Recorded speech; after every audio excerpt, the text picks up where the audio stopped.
Ladies and gentlemen, boys and girls, I'm the Gnarly Gnome. This is Cincy Brewcast.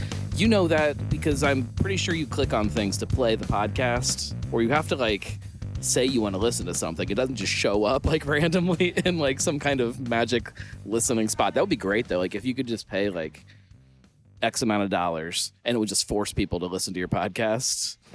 No, that would be bad. Everybody would be listening to, Joe Rogan and stuff like that, just way more, and mine would just get completely lost in the shuffle. I don't have any money to pay for anything. With that being said, if you like the show, you can always support. We'll talk about it later in the show. There is ways to help me, I don't know, advertise or something. I don't know. We'll figure out something to do with some money. Welcome back to the show. 2 weeks in a row. I think that's a sign of the apocalypse or something like that, because we've been so bad about shows over the last few months. But we're back, and this is a good one. We are recording from High Grain, which I'm sure we'll mention throughout the show as we drink beers and things. But this is not a High Grain show. This is a show. I've only done this, I think, one other time, maybe. A lot of this is going to be about a brewery that does not exist anymore in the traditional sense. Tony Meyer, welcome back to the show. Hey, thanks, sir. Former owner, brewer, founder, janitor, what other things can we say? Yeah, DogBerry Brewing Company. You guys hopefully know who that is, because it's one of the places that for me fits in with my story a whole lot, and meant a lot to me, still means a lot to me for lots of different reasons. So I'm glad to have you back on the show. Well, thank you. Yeah, you were one of the first guys that ever stepped foot in our place. So you guys were some of the first people that I actually sat and talked to as a person outside of the internet. Well, thanks for having me out. Took off the mask. We'll talk about some beer and stuff and see how everything's going. Let's start with what we're drinking. I guess that's an easy way to jump into this. I'm a little too predictable, but I'm drinking an ESB. Anybody that follows me knows that I'm a huge fan of malty English styles. They're the thing that more often than not I find myself just wanting to sit and drink. I think they're flavorful, but also easy drinking, and this is a great one here. In It, I think, is the name. Okay. I am having the Czech Pils in this time, the quick pour. Luzin, I believe, is the name of that. Yeah. Let's start with how High Grain does their beer names and beer styles. They're one of the first, and probably still one of the only ones, that when you walk in to the tap room, or if you pick up a can, bigger than anything else is just the style of the beer. Instead of having some kind of other brand or other name that jumps out at you. I've always thought that was interesting. I understand it, because that's how people order beer anyways. I kind of like it that way. But why give it a name at all? Why not just call it High Grain Czech Pils? Maybe because you have to. I don't know. I don't know. I cannot answer for these folks. It makes it very hard for me to ever remember what the name of any of their beers actually are, because I'm always just so used to seeing those style names. But it makes it easy to know what you're ordering and what you want. Yeah. Good beers. I like it. I think that they are trying to brand themselves and trying to position themselves as the lager brewery in Cincinnati, which I think is a hard kind of game to play. But I can't say that they're not killing the lager game. They're doing a good job. And if you can do it, you can make quality lagers like this and the others that I've had here. There are plenty of folks who still enjoy a well-made lager, and it should put them in a spot where they can be successful with it, for sure. They've definitely got the talent here with Matt Utter and Brad Brooks making lagers. They know what they're doing.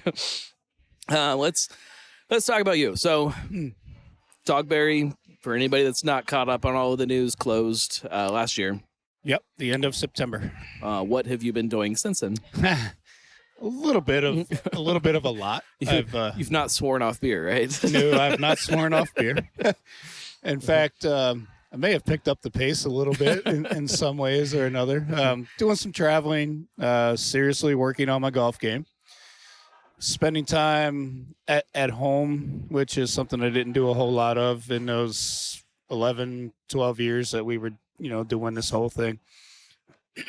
We've done a little bit of traveling. I hope to continue to do a little bit more of that. But really just kind of still being that guy that wants to be around the family, hanging out. We've got a puppy, got, we're shipping our youngest daughter off to college here on August 21st. So we'll be empty nesters. It's kind of we're in a transition phase of our own, after closing the brewery, trying to figure out exactly where we're going to be in life and what we're going to do. I have done a little bit of work on the science side, with a farm, hydroponic farm, and quite frankly didn't kind of work out the way it should have. Right. And so, just kind of poking around and seeing what the world has to throw at me. So craft beer is still fun, right? Like it didn't lose its magic because of DogBerry. I'm regaining my enjoyment of it. Okay, that's a good way to put it. Yeah. I wonder because I have talked either on the show or off the show with several different people who had breweries that opened and then closed, and some of them have just completely, it seems to have completely just lost all of the passion and the love for this thing that got them into this in the beginning. Yeah, you can, I say quickly, but over the course of 10 to 11 years, it becomes your job. It's no longer, and in some aspects, it just takes over your life. And it's not about you enjoying the product. It's not about you seeing people enjoy your product. It becomes more of just, you're overwhelmed with everything else, and the beer is just a product that you're producing. And that was hard for me to swallow, because I'm a beer fan. Right. Yeah. That probably hits a little harder to home than I can really put into words, because I haven't really thought about that for a while. But like this, everything that I've ever done career-wise has always been driven by some kind of hobby or some kind of thing that I love. It never made sense to do it any other way. Yeah. And through that process, like there's definitely times where you get a little burnt out on stuff, which for me has never been a big issue. Mm-hmm. But like I do hear from lots of other people, and especially as I've dove into like this this YouTube world and all of that stuff, like you hear a lot of people like, you start to feed some kind of a machine, and that is this algorithm that we're always trying to please as, online content creators. Yeah.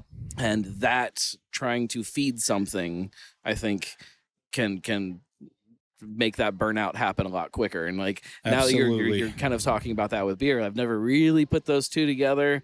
Maybe because I'm too busy drinking, but like you're on the right side of but this. It makes a ton of sense. Like it's like you're trying to appease something else, and it's easy to then get lost in that versus the fact that at the end of the day you're making beer. Like it should be fun. It should be the greatest thing in the world. Yeah. However, I would expand on that you're not just trying to appease something else. You're trying to appease a lot of things. Right. You've got, obviously, the financial world. Our economy took a pretty big hit. You're trying to appease how many different tastes, how many different desires, what somebody wants in an outing when they come to spend their excess income, which is really what, we were, and these places realize you're selling a luxury item. Between $6 and $8 a pint, that's not something that everybody can come out and do on a regular basis. So you have to worry about, you're trying to please customers. You're trying to please the bottom line. You have to worry about your employees. You've got the marketing side of things. There's so much that goes into needing to be done. I'm not saying beer becomes an afterthought, because it was always in the forefront of what my product had to be, what was best. And I always believed that if you make good beer, and some of you may disagree, but I feel like I made really good beer over the course of a period of time, that would keep people coming back. And really it turned into more of a marketing game, and that is just not who I am. And it ate at me for a number of years. It really ate at me. I think that I've heard that same sentence or something very close to it from other people too that were around in the industry that maybe aren't anymore. Yeah. Would you still do it again if you had to go back, or you could go back? I would do it. I would do anything like that at that stage in my life. It was one hell of a learning experience. Mhm. And you don't learn the types of things that you learn as a small business owner, from concept to market through self-funding. You don't learn that stuff overnight. That's something that it takes a decade Right. to really sink in and to really learn. I believe, for me personally, it was a big part of my growth as a human. I learned a lot, not always pleasant things.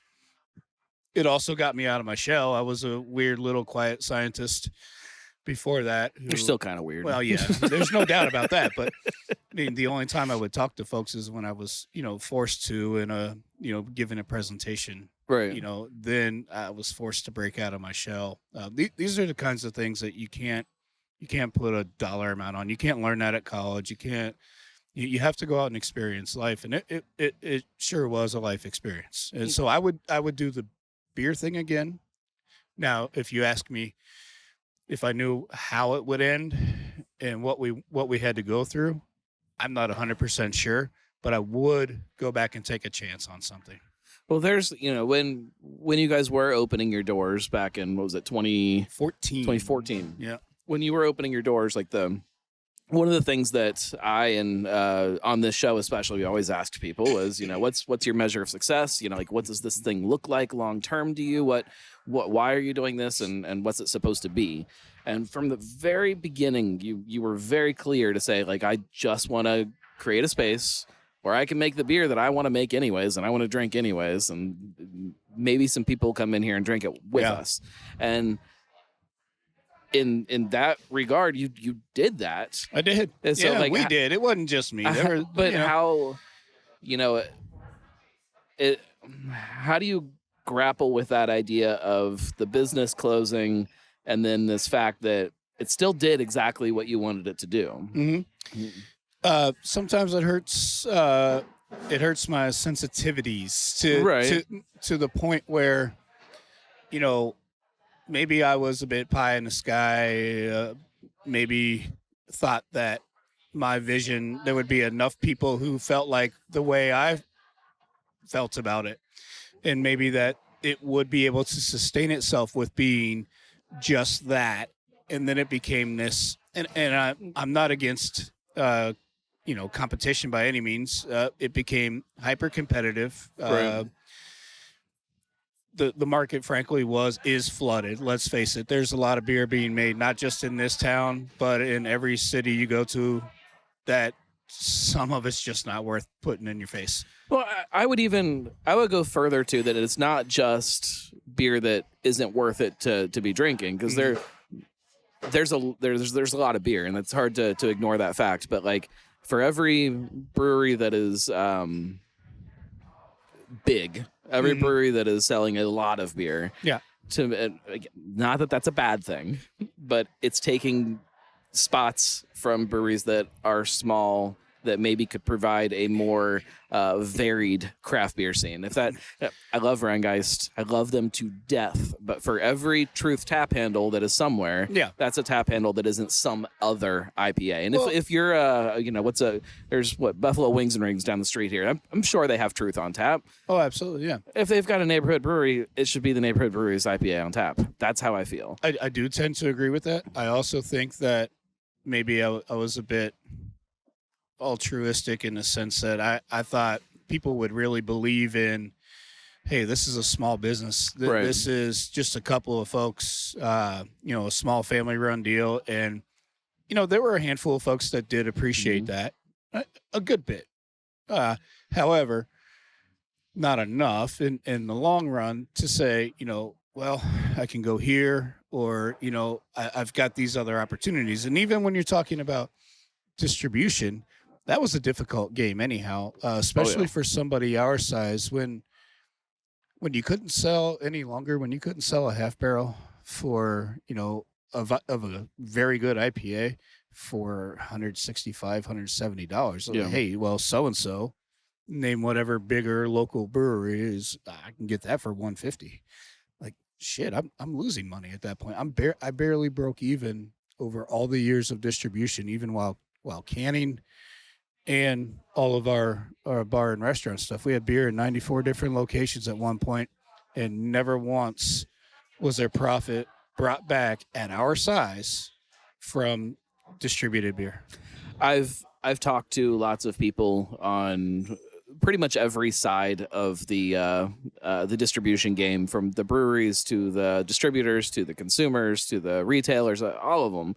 And I'm pretty sure that there is not a way to be profitable with distribution at that size. It was a marketing expense for us. Right. And in the end, you know, let's face it. I mean, I can say what it is. Our location was not awesome. And frankly, it sucked a lot of times. And then after 2020 happened, a lot of bad shit happened there. When folks didn't go back to work, we had a lot of high-paying jobs in our business park back there. That tap room was making money. Post 2020, we couldn't do it. The folks were not coming to work. They weren't coming in for their post workday beer and snack. And I will say that, you know, there was a couple of failed options on the food partnership side. But hey, it is what it is. That stuff's gone behind us now. And again, it's just part of that learning process. You know, we saw it at the same time with like Rebel Metal opened right in the middle of the pandemic. Talk about some shitty timing. And like, if they open today, I don't know that it'll be the same story. Like, it could be a completely different story for what they're doing. If exact same beer, exact same everything. Well, I'm sure they would approach things differently. Sure. Yeah. But like, it was, you know, location. Not that it was a bad location. No. It's next to the convention center. Right. It was just 2020. Yeah. There weren't a lot of conventions. We're not exactly getting together. Which I guess is probably still a problem that closed right now. Maybe it would have been the same problem. Yeah. But like, it's like things that are completely out of your control and unpredictable can completely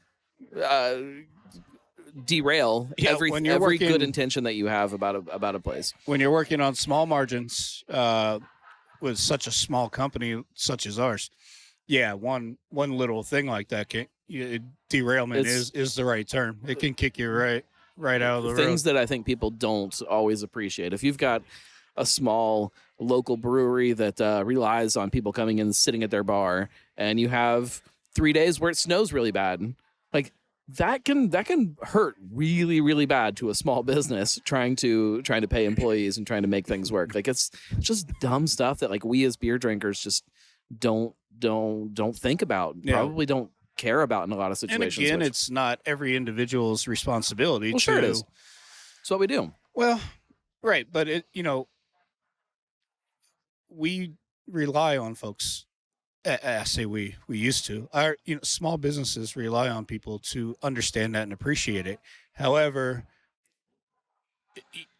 I don't see it as a consumer responsibility unless it is something that you feel like you enjoy and you gain value from your experience there. That was part of the whole thing about craft beer, though. It was like it was more than just small businesses creating a product that we were going to be drinking anyways. It was a community. It was like this group of people that got together and was saying, hey, screw big beer. Like, we don't want that for whatever your reasons are. There's lots of different reasons to hate that. Sure. But we wanted something different.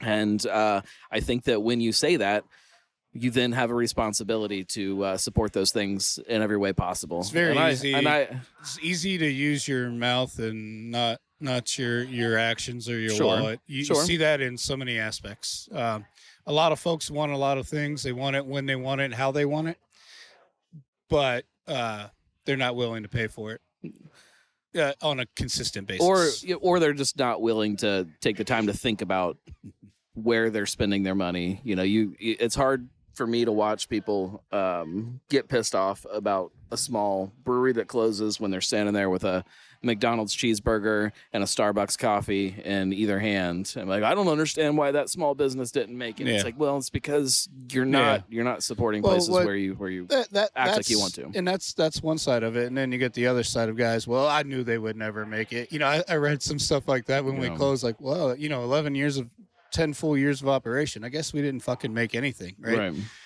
That kind of stuff. I tried very hard.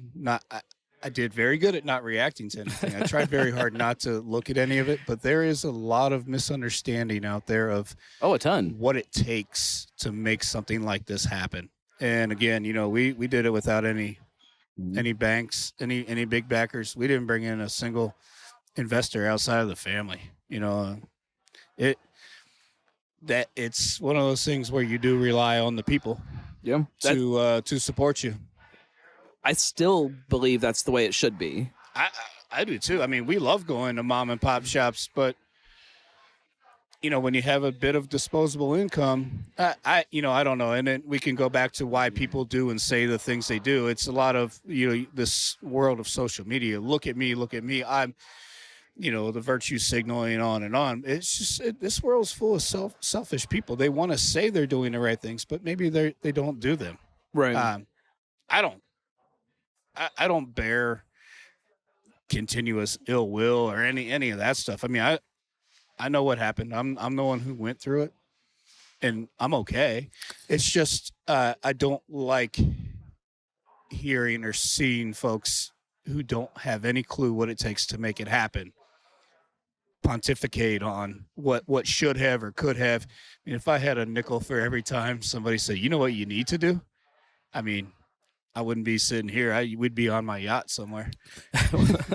How do you, in the process, how do you find those people that you do kind of trust what they're saying versus, since there are so many people in your ear telling you what you should do or what you shouldn't do? Well, that's different for somebody like me. I'm a very analytical type person by nature.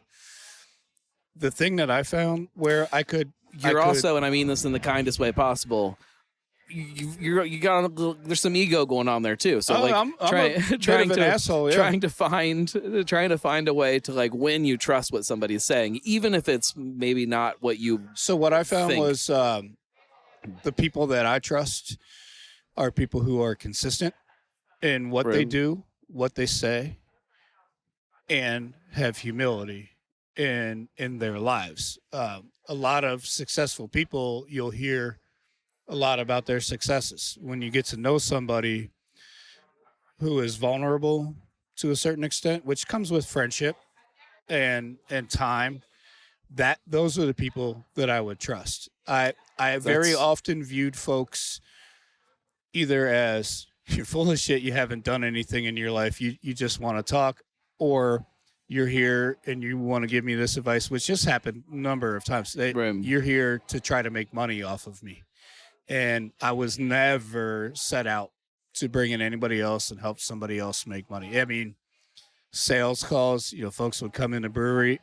Yeah, I was a bit of a butthole to them, like, hey, I don't have time for your stuff. Right. Look around you. I'm busy. I'm doing this. I don't have time to try to help you make your quota or make your percentage on shit that I don't need, so that, but really, I mean, to get back to your question, is people who are consistent, do what they say what they do. That is who I ended up trusting. That's very, in my opinion, very true advice to anybody. It's also really hard to figure out. That's why you have to be patient. Because it does just come with time. Yeah, you have to be patient. And that is, and you can ask anybody who knows me well. I never had patience. And it took me to go through this entire process to really gain a lot more. Of course, getting older helps. I mean, I'm getting old. This Saturday, I got a real old man birthday coming up. So, it's something that comes with age, something that comes with experience, and sometimes you got to fall and pick yourself back up. I think that's part of society now. There's a big part of society that has never been knocked on their ass and needs to get back up. Well, I think that's part of, we could go real political here for, I'm not afraid to say what I think. I might be. Society is weird right now in a lot of different ways. On if I want to try to be somewhat not political, on both ends of the spectrum, there's a lot of crazy bullshit happening, and that's putting it lightly. We'll just leave it at that. All right. You talked about kind of the journey back into loving beer and remembering that you loved beer, I guess. Yeah. What are the things that kind of got you back to that and how did you kind of reconnect with that love of craft beer? I think stepping away from it is a big thing. Not just the business, but getting away from the scene as a whole and not feeling like I'm being marketed to in any way. I kind of ignored all beer media, like social media. Of course, I listen to Cincy Brewcast all the time and follow Gnarly Gnome on all the socials. Truth be told, that's why we were releasing less podcasts recently, is because I knew you weren't listening. So I'm just not going to make it. No, it's Tony's fault. You can send him emails of your complaints about the lack of podcasts. And there is another side of that too. My personal health has improved tremendously, and now I have a little bit more leeway in my carb intake. Being a type 2 diabetic for so many years after my incident with the COVID stuff. We've got to mention that the amount of people that reached out to me and told me that was the best episode of the podcast that was ever recorded, I can't even begin to explain to you. So like people connected with kind of your struggles through COVID and through kind of everybody had something that happened to either them or somebody that they knew, but to like find a way to really connect with it. I don't know. It was a great episode. So yeah, well, thanks. Hats off. Thank you for sharing that story. I don't know that I ever really got to sit down. I'm sorry that I had to go through it, but yeah. But so that's also, something that weighed on me over those 4+ years. Post that, it was hard. My overall health never got back to where it was until where it should have been until late 2023, early 2024. And I still had progress to make, which I've finally been cleared of the diabetes as of 5 months ago. So, that was just one portion of how my body was affected, but we fought all of that. Right. All the way through, and with the economic issues and everything else, I was going through a lot of personal stuff at the time. And I will say, not that this is this isn't PBS or NPR, but if anybody out there, kind of like PBS. Yeah. If you want to support, you can go to thenarlygnome.com/support. But if any of y'all out there are struggling with something or been through some stuff, see a therapist. My wife, literally hit me over the head for years to try to deal with some of the trauma that I had gone through. And it's probably one of the best things I've done in my life. So that's part of what's been going on since I left the brewery, is just really kind of refinding who I am, who I want to be, where we're going to go with this. You know? So it's been one hell of a ride since 2020 for sure. How much of like when you were in the middle of owning the brewery, how much of like your personal identity was wrapped up in that for you?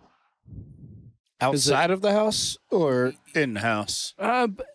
Just in general for you as a person, because I feel like from the beginning, there was a lot of like we're doing the thing that we love, and we want people to show up if they love that too. Mm-hmm. And then so like there's a lot of personal identity wrapped up in that. Yeah, I would say a lot for most of the years. A large percentage of who I was and what I was doing was based around that brewery. One, because it just took so much time out of your life. And when you're home, when you're not working, in quotes, you're still worrying about the business. You're still fielding texts and phone calls from the employees. You're looking at the sales register every night. I get it. But beyond that, the identity yeah, you're a brewer, you're this, you're that. It it got to a point for me. I can look back now and say it went too far. It took too much of our time and of our life. Like we're in a small community. I mean, I know Westchester's big, but our little area of Liberty Township where we live, I couldn't go to Kroger without somebody saying, "Hey, and not that that's a bad thing. I'm glad that people recognize it. I'm glad that people were there, at the brewery and they wanted to say hi. But literally, it's just, you step out in your own community and you're the DogBerry guy, or hell, I had one guy introduce me to his toddler son, say, "This is my brewer." Like, holy shit, I'm just a guy trying to buy some groceries. And not that I was some kind of superstar by any means. No, but it I took can relate. over. I can relate to that a lot. Yeah. I mean, the whole thing kind of took over. Yeah. Who I was, who we were, and I'm back to wearing some of my t-shirts now, but for the longest time after we closed, I didn't wear anything that said DogBerry on it. And man, when my wife put a DogBerry t-shirt on, it would burn my butt. Like, hey, we're done with that. Let's just knock it off. There's a lot to unpack within that. I don't want to get too well, we won't get too into the weeds with emotional bullshit. I mean, I talk about whatever. It connects a lot with me and the things that I do and trying to find ways to balance, especially when I'm now creating content that is it's just my face fronts and it's just me hey, here's what I think about this, and it's always made me uncomfortable, and I think a part of why it's made me uncomfortable is because it reduces that separation between what you're doing at any given moment and who you are and who you are. Yeah, that's I don't know how else you're supposed to manage that, especially in today's world of social media. I don't know how you're supposed to separate those things. I don't know how it's difficult. You're rewarded in business now with bringing those things closer. That's what people want. That's what we all want as consumers. We want to know the guy that makes our beer. That you have to force yourself to do, or either that, or your wife will force it at some point. Well, you have to ensure that you separate those times, and it's not easy because you got to make money. Right. Got to make money. Yeah. Promise, honey, I'm trying. Let's jump topics completely before we get too emotional. Sure. You were in the Czech Republic. I was. This is something that just recently, gets me super, super jealous because I love Czech beers. I love everything from a good Czech Pilsner to a good Czech amber lager. There's so much about that. The liquid itself that's coming out of that country or is not actually leaving the country. It's a lot of it doesn't leave there. Yeah. To the culture behind it all. And I want to talk a little bit about kind of the experiences there. And well, first of all, I want to say now that I've been to the Czech Republic, I think I made a pretty damn good version of it. But we could talk about, obviously we're going to talk about the beer, but the entire culture in that nation is something I would go back to tomorrow. I think in just Europe in general, there's especially culture around drinking is something that fascinates me because it is so different than what we're used to. And it's absolutely kind of more ingrained in normal life versus being some kind of... Well, I mean, I got there on a Tuesday morning and my wife's flight wasn't arriving until 4 hours later. I went to a local and guy didn't speak English. The only English he knew was cash. So luckily I had learned enough Czech I could get by. And it was light or dark. What Pilsner Urquell would you like? We are a Pilsner Urquell house is kind of the way it was. They had a dark Pilsner Urquell? Yeah. Oh, God, I need that. Yeah. There's a lot of stuff that you don't see here Right. that they have there.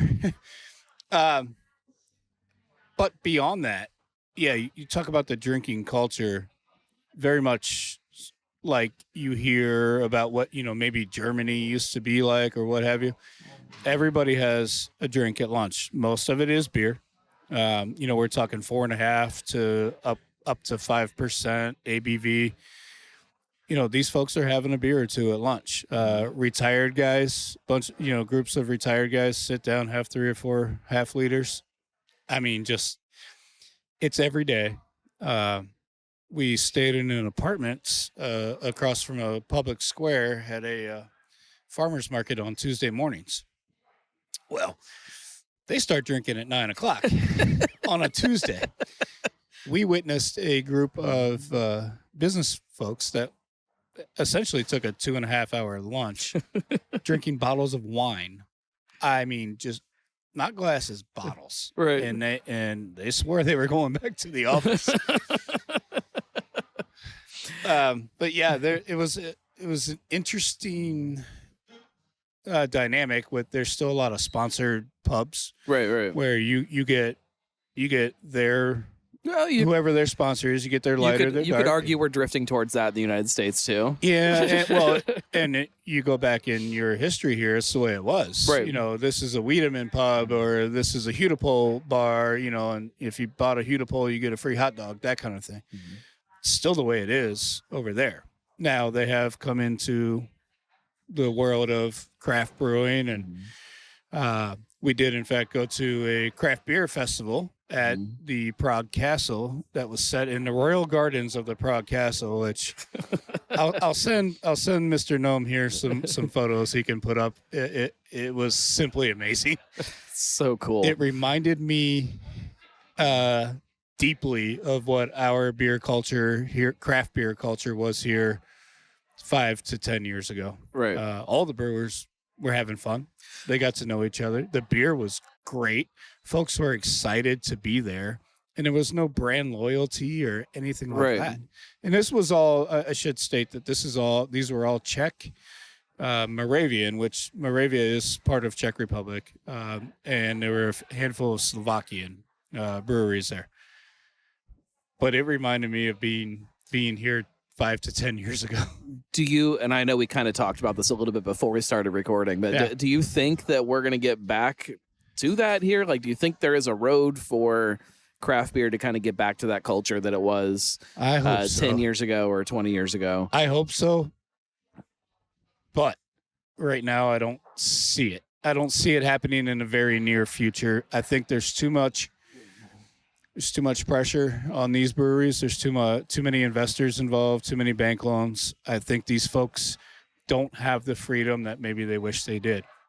Some of you guys can tell me I'm wrong. You can tell me I'm full of shit. But really, I think that maybe there's a taste for it. And at some point, maybe it'll take a break like we had in the 90s. When the whole 90s thing crashed, Main Street, and we had everything out west was booming, and then it went back to big beer, which we've seen big beer really trying to take over again with buying up craft breweries, AB buying up hop lots and all that crap. It may take that point where, distance makes the heart grow fonder kind of thing. I just anecdotally, just talking to other drinkers, like, I definitely see this desire for, and granted that most of us are nerds that I'm talking to, but like this desire for something different. Like, people are like, oh yeah, I went to this beer festival and it just kind of sucked. It's just, in a parking lot or a convention center, and just people just drinking beer that we can just go get on a shelf, and they're kind of losing that love of going to a festival because of that. Or you see, like, oh yeah, I went to that brewery and like it was fine. Yeah. But those cheeseburgers were great. And you see people kind of getting tired of that and angry with that. And I think that is a good sign that there is still something inside of somebody as a drinker, that it's like you can get a great beer at the grocery. You can go to Kroger and get a great beer and it's fine. You can go to any gas station in the city and get a good beer. That's true. But that's not scratching the itch that I think is inside craft beer drinkers. And I think maybe they don't all know that yet, but it's there. And I don't know how you kind of grab them by the shoulders and shake them in the right way. I don't know, but that 4.5 hours or whatever it was that my wife and I spent at that castle at that festival, it was the best time we've had at a beer festival. I would I would say outside of Great American Beer Festival, it's the best time we've had at one. I see flashes every once in a while. Maybe not like a whole event, but I see like I'll be in an event and like there'll be some kind of thing that happens or some kind of connection or something. And Yeah. it's like, oh God, I remember this. Like this feels good right now. Yeah. And it's like somebody like capture this and put it in a bottle and you know, like this is what it is. This is what we need. Mad Tree, it's been a few years back. They were at 2.0, which actually I guess has probably been a really long time at this point. They did a festival called Friends Fest. Okay. It was held back in the event room there. Yeah. And they just invited a bunch of breweries that they got along with. They went to thrift stores all around the city and bought a bunch of glasses. So like when you when you left, you got like a taster glass with like the logo and stuff. But Okay. like when you were at the festival, you had to just go to this table and pick your glass. And it was just all these different random, like different shaped beer glasses and stuff. And you picked Oh, that's those. cool. And then they had like these little like almost like rooms set up around the event space. So like it was like a living room, and they had bought a bunch of furniture from some kind of thrift store or something. And like you went and you sat in like a living room and hung out and drank with people. And they were like, there were like coolers just sitting around with random bottles that breweries would bring. Like, oh, hey, here's some fun stuff. And they would just throw it and hide it in a cooler, just stuffed in a corner somewhere. And like you were finding these different, it was so much fun. Oh, that's awesome. And like you could always open a bottle, like just anything you found. If you just opened it and somebody was sitting next to you, hey, like I'm opening this. You want some of this? And, like you'd share with it. Like it was like when I think about recent-ish things that have kind of captured that excitement of thing, like that was one of those things. And like nobody does it anymore. Yeah. Like it's like I don't know if nobody cares, if it doesn't move the needle enough for that. Like Mad Tree hasn't done it again, so maybe it doesn't move the needle enough. About the expense of all that, you know, it's and now am I traveling as a brewery from some other town where I'm not selling beer here and maybe I'm not a tourist destination, then why am I spending the money? The camaraderie can be had otherwise. You just travel by yourself and hang out with these brewers or your buddies at a different brewery, right? You know, instead of trying to force that community type feeling. Well, and that's, you know, it can feel forced sometimes when people try to create something that's like, remember when we used to do this? It's like, oh, okay, well, it's not happening naturally. Now, before we get away from Czech Republic, okay, this craft beer festival, I told you to remind me about how there's a funny story how I almost didn't die. Yeah. We'll get to that. But there is a brewery called Putmeidhood that my wife swears she had the best West Coast IPA she's ever had. Okay. So it was called Romulus. And if I know you boys aren't listening over there, but you never know. That shit was awesome. I do think I get traffic from the Czech Republic, so it could be them. So now, bring in an old friend of both of ours, Scott LaFollette. Yeah. Went to a booth where a guy had a couple of sours. One was a pesto-based sour, pine nuts, basil, garlic, and parsley, all worked into this sour. It was a goza. It was fucking amazing. It was one of the most unique beers I've ever had. Right. It was so well balanced and just absolutely perfect. Jump to the next one. That was so good. I'm talking to the guy. That was so good. I got to have your other one. What is it? Well, it's just a wonderful sour. You're going to enjoy it. Hands it to me. I damn near take a sip. He says, yeah, we made it with mushrooms. Mushrooms. I do know that about you. I am anaphylactically deathly allergic to mushrooms. And I thought, I mean, there was nothing that was going to stop me from drinking that until he said the word mushroom. And I like, holy cow. So yeah, we were close to having a real big problem that day. Well, and it's like, you know, we always, I say we, a lot of small group of us beer geeks are always very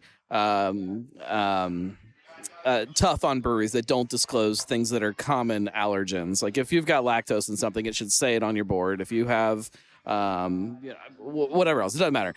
Common allergens should be listed on your tap list. Yeah. Mushrooms, I guess, are not common. It's not very common, but at the same time, like it probably should be on there. Like it does start to. Like, what ingredients do you think people need to be listing for people to let them know? Well, mushrooms do not meet the United States standards of listing as an allergen. No, but it should be at least like when you go to order a beer, it should be on there. Yeah. I think any non-traditional ingredient should be on there, just to like hopefully prevent right. If you're making a beer, I mean, if you're making somebody a beer with that a has food allergy, I would appreciate that. If you're making a beer that has so many non-traditional ingredients that it's a pain in the ass, maybe cut it down a little bit. Yeah, yeah, yeah. That it would have been an interesting story. Yeah, really would have been. I'm glad we didn't have to realize that. How much do you have to consume before it becomes a huge issue? Not much at all. Oh, Jesus. Just. In fact, the last time I took an ambulance ride, I was working at Children's Hospital. Had one bite of a vegetable soup that had mushrooms in it. Jesus Christ. And it was EpiPen and to the hospital. Oh, my God. Yeah. Yeah. I bet the beer was good. I'm gonna take somebody else's word for it. Yeah. Did your wife get to try it? She did. Okay. Yeah. Okay. Yeah. She enjoyed it. Yeah. Yeah. Yeah. Just now stay away from me for the next. There was no smooching after that. No. It really makes me jealous just to kind of think about going to a beer festival at a castle in the Czech Republic and drinking a sour mushroom beer. I will say the pesto beer was amazing. Some of the lambics and creeks, man. beautiful stuff. Of course, some of them had their traditional Czech pills.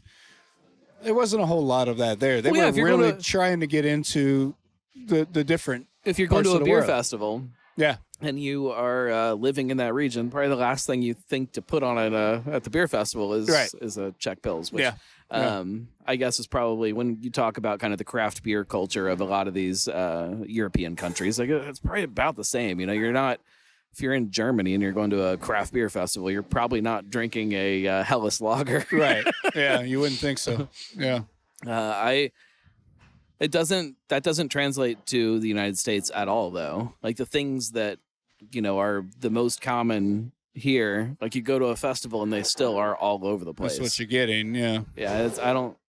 Maybe that's I think, part of the problem. And now you see a lot of these bigger craft breweries making American light lagers, and like where do we draw the line on differentiating?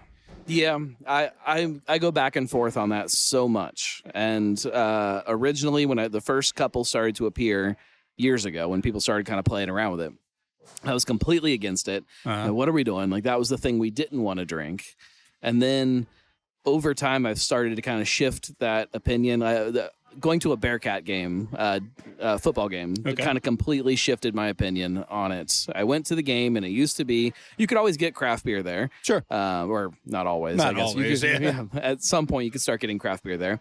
And you would see people drinking it, but like if you looked around, everybody was drinking Bud Light, Miller Lite, or whatever it was. Like that was everybody. Now it is completely different. You turn around and you look, and everybody's got a can of Cincy Light in their hand. Yeah, right. That is a good thing. Okay.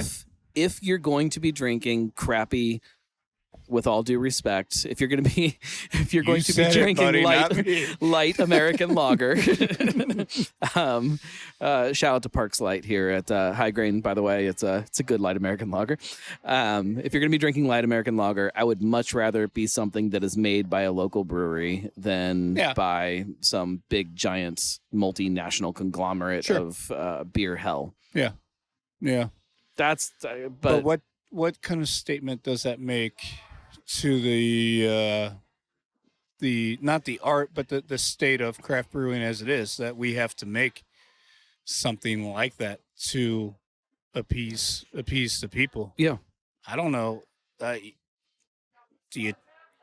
Honestly, I don't know, because I don't drink these things, but what are they any less expensive than the?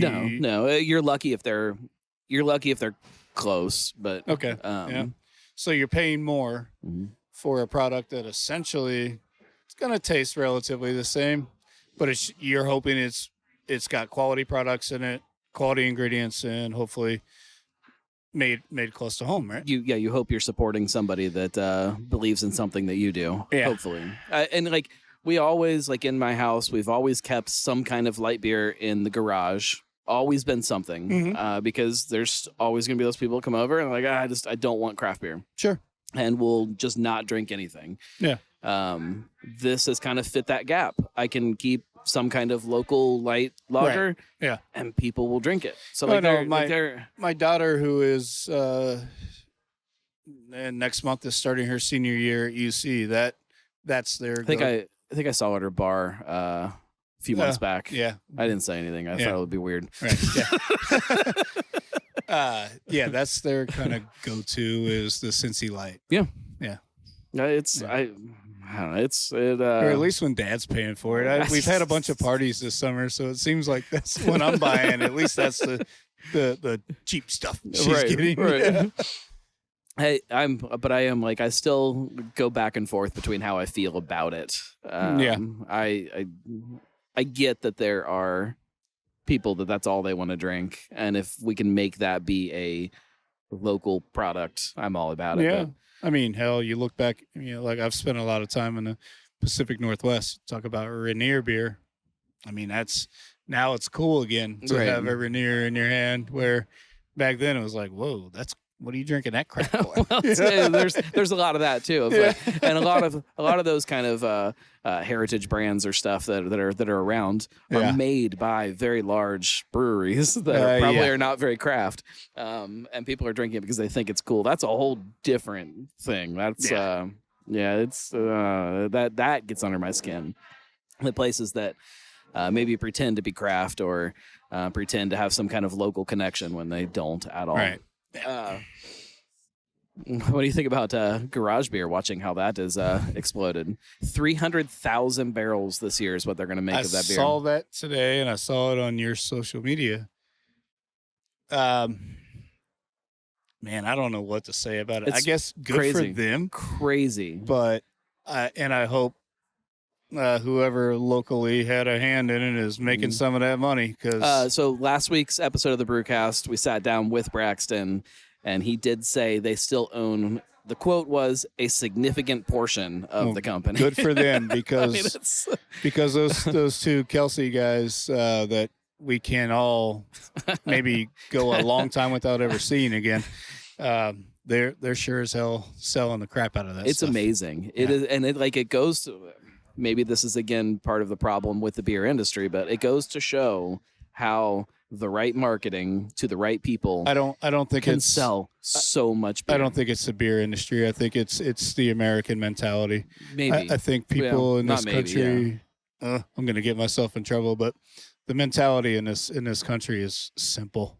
The amount of people who think clearly for themselves and who are not driven by things they read, hear, and are fed on social media has gotten to be a shame. There's not a lot of intellectual individualism anymore. You're told what to do and you do it. Well, people don't even realize that that's happening. I think is the scarier part. It's an absolute shame. Like if I see something that is marketed really well, I might get excited to try it just because I appreciate the marketing behind it. Yeah. And that. But then you make your mind up on it once you've had the product. The people that I see that just have no idea why they're going out and purchasing something, or I don't know. It's just the joys of wherever this country is headed. No, you can edit this out if you want, but I think the folks on camera are seeing that we're empty on beers here. We are empty on beers. And a little bit of, I know it's not part of their shtick here, but if maybe somebody came by and offered beers, we are paying for them. So we'd be happy to have a refill.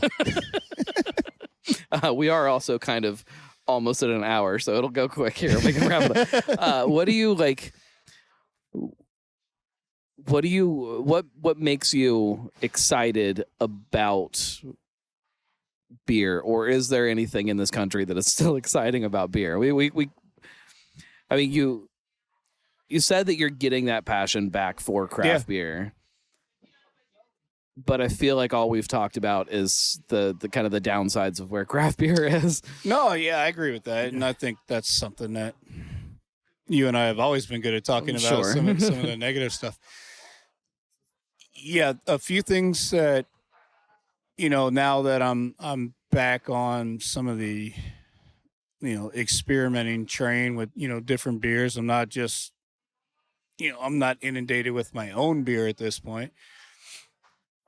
I want to travel a little more and find those things that you can only get locally, and of course, out of this country is great. There's so much to see and do and experience, but there's a lot of little places in the United States that I need to get to. Right. And I will say there's a big one that I still absolutely love. I mean, Firestone Walker is one of, whenever I get a chance to get my hands on some of that, I really enjoy it. Not craft anymore, right? Are they Well, owned Duvel's by... always owned them. Well, not always, but Duvel's owned them for a long time. And they're huge. I actually feel like Duvel is listed as a craft brewery, though. I think it is because they have Boulevard and out of Kansas City and a handful of others. But yeah, still make great beer, though. Yeah, oh, absolutely. It's been one of the ownership groups, I guess, that has kept things. Yeah. Outside of that, although I had a Pernicious when we were out of town a couple weeks ago, 2 weeks ago. It was great. Yeah. Still a great IPA. Yeah. It's probably not as good as it was, but it was great. Well, it's tough to keep paying the prices that folks want for hops. Sure. And that kind of stuff. Beyond that, some of the good stuff is really, it's being pushed by my wife, who is saying, I like this, or I want to try that. How about we try it? So that's what's exciting to me, is trying things that maybe kind of getting out of my fast lane, Right. where I know I can enjoy this. I know I like that, but she's a little more adventurous, and that's fun again. Giving folks another chance has been fun. Sometimes it's backfired on those folks. You saw me again, but no, I won't be coming back. But yeah, that's sort of the fun stuff. Trying new things, or giving somebody a second chance and kind of seeing what's up. And really around town, there's not a lot more I can do here. I'm not saying I've had it all, or I've run a full audit of everything that's available in this town, but looking forward to getting out a little bit around the country with American craft, and really trying to see what folks have to offer. I going back to giving people a second chance, not that I have not ever done that, but one of my favorite things is kind of watching that process with a brewery, going there lots of different times and hopefully seeing some kind of progress. Yeah. Even if it's way slower on some places than others, just seeing kind of that journey from day one to day whatever of how hopefully there is some kind of improvement there. I really, really enjoy that. Even if it's still not the best beer and not the one thing that I want to drink. You see somebody grow and experience stuff. I take that back to when we opened. Oh, you guys are using plastic conical fermenters, and there were people in year 10 saying, well, their beer sucks. They use plastic fermenters when they opened. What the hell kind of crap is that? Right. It shows you short-sightedness. Whatever. Give it a chance and do it scientifically. If it happens twice, it's probably true. If it happens 3 times, it's real. I mean, it sucks. Okay. But, to have read comments like that 9-10 years into the business, that's the reason you won't come to our brand new, beautiful tap room, because of that. Ignorance is in abundance, and that's what I'm trying to not just avoid, because I really do try to avoid that, but try to stay away from in my own life. Let me go out and see what's out there now, and maybe see what's changed, see what's gotten better. So yeah, I'm excited to try different stuff, and new things. And I feel a lot more free now that I don't have to worry about my own product. I'm gonna. I don't know that anybody has said for sure that this is happening. If there was a brewery that was going into the former DogBerry space, how would you handle that? How would that make you feel? I have no public feelings. Okay. It does not bother me if it happens. Would you go there? I'm not 100% sure. Okay. I don't know that I need to experience anything good or bad in that space ever again. Okay. Or with any particular folks that I may or may not have had communications with. Right. I'm very limited in what I can say. That's why I don't like. I recognize that. I don't even know how much I'm allowed to say. Yeah. You probably, yeah. I mean, there's definitely been talk online. People have said lots of stuff. So here's what I can say is I honestly, I know absolute zero details about what may be coming in that space. I know absolutely nothing. Right. And I'm okay. I mean, I've moved past all of it. So yeah, I don't, and because of that, because I've moved past it all, not really sure I ever need to go in there. Okay. It was a segment of my life. Okay. Fine. It's over. Learned a lot. Had a great time. Had some terrible times. And now we move forward. Not that this is the same thing at all, but like I remember when Cincy Brewing Company opened in the former Rivertown space. Oh, and walking in there, like it felt weird, but then immediately became very comfortable to me. Like it felt good almost, like like this place that, you know, that original space in Lockland like meant a lot to a lot of beer drinkers. Sure. It was, you know, one of the first places you could go and sit and have a craft beer in a tap room, and like it was a big deal. And like to lose that as a craft beer fan kind of sucked. And to have a space that even if they never made the beer that Rivertown was making at that time, it felt good going in there and sitting in the tap room and kind of still having some kind of connection to the previous life that was there. And I wonder. Obviously, I understand that it's different for you because you were DogBerry, but like as far as like the drinker perspective, I wonder how many people will connect with something if something ever opens there. Yeah, I mean, just because it connects them back with that history somehow. Yeah, what I can say is that if something opens in there, it will have nothing to do with DogBerry. Right. It's the space is it's just a inert room. It has nothing to do with who we were or any of our intellectual property or anything like that. Sure. It's simply a room and a space on the planet that somebody else may or may not be occupying. I respect that opinion and I disagree. Okay. No, that's fine. I get it. I don't know that I can like separate. And maybe that's something that I need to figure out, but I can't separate some things like that in my it took me a bit, even without any of these considerations in place. I mean, I think I drove by, and I live very, very close to the place. I think I've driven by twice since October 1st. It took me a bit to not think about it, but there's so much more in this world, and so much more I want to experience, and so much more going on immediately around me, that if I let that tie me up, it would have been nothing but negative. Sure. Yeah.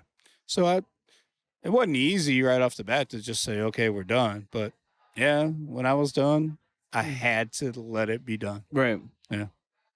I get that. Yeah, We need some more beers. we do. Let's wrap this thing up. Yeah, Thank you very much. Thanks for having me. We can sit and have beers without microphones sometime too. We absolutely can. Thank you to everybody that is listening. I appreciate all of you too. If you really like this show, if you like any of the stuff that I do, as I mentioned probably 37 times, you can go to thegnarlygnome.com/support. Not only do you get early access to all these episodes, you're hopefully listening to this before everybody else, if you are paying attention to your Patreon feed. But you get access to all kinds of other cool stuff that I try to create just for you. So thank you. I appreciate you. Share the show with your friends. We'll be back. We'll do this again. We'll do more podcasts. I promise. It's Cincy Brewcast. It is the voice of Cincy Craft.